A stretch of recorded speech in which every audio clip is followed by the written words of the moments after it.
ನಮಸ್ಕಾರ ಗೆಳೆಯರೆ, welcome back to our channel. Sharwanand ಅವರು ನಾರಿ ನಾರಿ ನಡುಮ ಮುರಾರಿ ಮೂಲಕ ಬಂದಿದ್ದಾರೆ.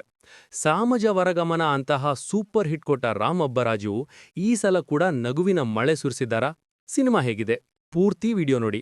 ಕಥೆ ವಿಷಯಕ್ಕೆ ಬರೋದಾದ್ರೆ, ಗೌತಮ್ ಒಬ್ಬ ಆರ್ಕಿಟೆಕ್ಟ್. ಈತ ನಿತ್ಯ ಅನ್ನೋ ಹುಡುಗಿನ ಪ್ರೀತಿಸ್ತಾ ಇರ್ತಾನೆ. ಆದ್ರೆ ಇಲ್ಲಿ ಒಂದು ಟ್ವಿಸ್ಟ್ ಇದೆ. ನಿತ್ಯ ತಂದೆ ರಾಮಲಿಂಗಯ್ಯ ಮದುವೆಗೆ ಒಪ್ಬೇಕಂದ್ರೆ ಒಂದು ವಿಚಿತ್ರ ಕಂಡೀಷನ್ ಹಾಕ್ತಾರೆ. ಮದುವೆ ರಿಜಿಸ್ಟ್ರಾರ್ ಆಫೀಸ್ ಮಲ್ಲೇ ಆಗ್ಬೇಕು ಅಂತ ಹಠ ಹಿಡಿತಾರೆ.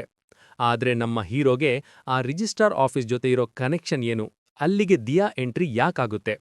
ಗೌತಮ್ ತನ್ನ ಪಾಸ್ಟ್ ಮರ್ತು ನಿತ್ಯನ ಕೈ ಹಿಡಿತಾನ ಅನ್ನೋದೇ ಈ ಸಿನಿಮಾದ funny and interesting journey. Plus points: Sharwa ಅವರು ಫುಲ್ ಲೆಂತ್ ಕಾಮಿಡಿ ರೋಲ್ನಲ್ಲಿ ಧೂಳೆ ಬಿಸಿದ್ದಾರೆ.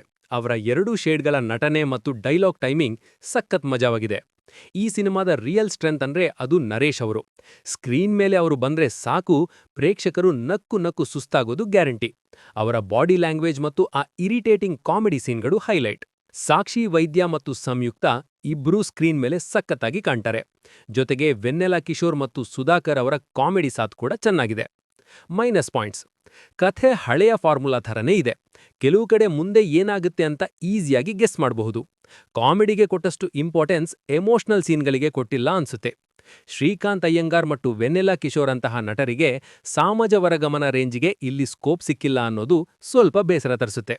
ನಾರಿ ನಾರಿ ನಡುಮ ಮುರಾರಿ ಒಂದು ಕಂಪ್ಲೀಟ್ ಕಾಮಿಡಿ ಎಂಟರ್ಟೈನರ್. ಶರ್ವಾನಂದ್ ಮತ್ತು ನರೇಶ್ ಅವರ ಕಾಮಿಡಿ ಟೈಮಿಂಗ್ ಆಗಿ ಈ ಸಿನಿಮಾ ಖಂಡಿತ ಒಮ್ಮೆ ನೋಡಬಹುದು. ಲೈಟ್ ಆಗಿ ಫ್ಯಾಮಿಲಿ ಜೊತೆ ಕೂತು ನಗಬೇಕು ಅನ್ಕೊಂಡಿರೋರಿಗೆ ಇದು ಬೆಸ್ಟ್ ಚಾಯ್ಸ್. ನನಗಂತೂ ಈ ಸಿನಿಮಾ ಸಖತ್ ಇಷ್ಟ ಆಯಿತು. ವಿಡಿಯೋ ಇಷ್ಟ ಆಗಿದ್ರೆ ಲೈಕ್ ಮಾಡಿ, ಸಬ್ಸ್ಕ್ರೈಬ್ ಆಗೋದನ್ನ ಮರಿಬೇಡಿ. ಧನ್ಯವಾದಗಳು.